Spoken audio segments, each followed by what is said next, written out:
তো বন্ধুরা, আজকে আমি বলবো শালিক পাখিকে হ্যান্ড ফিড করানোর সময় অনেক সময় খাবার মুখের মধ্যে নিয়ে আবার মুখ থেকে ফেলে দেয় কেন।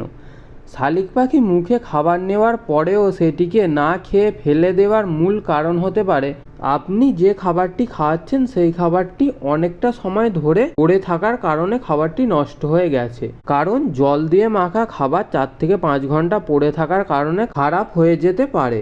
তাই এরকম সমস্যা হয়ে থাকলে খাবারটিকে সঙ্গে সঙ্গে পরিবর্তন করে অন্য খাবার দিতে হবে। আর যদি আপনি দেখেন তারপরেও শালিক পাখিটি তার খাবার মুখ থেকে ফেলে দিচ্ছে, তার কারণ হচ্ছে সঠিক সময় পাখিকে খাওয়ানোর সমস্যা। অর্থাৎ আমরা কি করি, পাখিকে যখন তখন সময় পেলেই খাইয়ে দিই।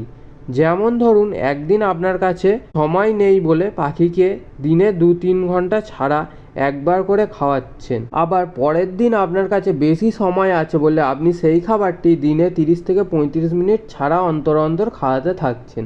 তাহলে পাখির পেট ভরা থাকে, তাই খাবারটি মুখ থেকে ফেলে দেয়। তাই আপনার পাখিকে প্রত্যেক দিন সময় মতো খাবার দিতে হবে। আর মুখ থেকে খাবার ফেলে দেওয়ার সমস্যাটা পাখির কোনো বড় সমস্যা নয়, এটা মাঝে মধ্যেই হতে থাকে। আর এই সমস্ত কিছু করার পরেও যদি আপনি দেখতে পান যে এই সমস্যাটা বারবার হচ্ছে, তাহলে বুঝে নিতে হবে আপনার পাখির শরীরে কোনো সমস্যা দেখা দিয়েছে অথবা পেটের কোনো সমস্যা হয়েছে। তাই আপনি পাখিকে হজমের ওষুধ দিতে পারেন। তো এই ছিল আজকের ভিডিও। তো ভিডিওটি ভালো লেগে থাকলে একটি লাইক করে দেবেন, আর চ্যানেলে নতুন হয়ে থাকলে চ্যানেলটিকে অবশ্যই সাবস্ক্রাইব করে দেবেন। ধন্যবাদ।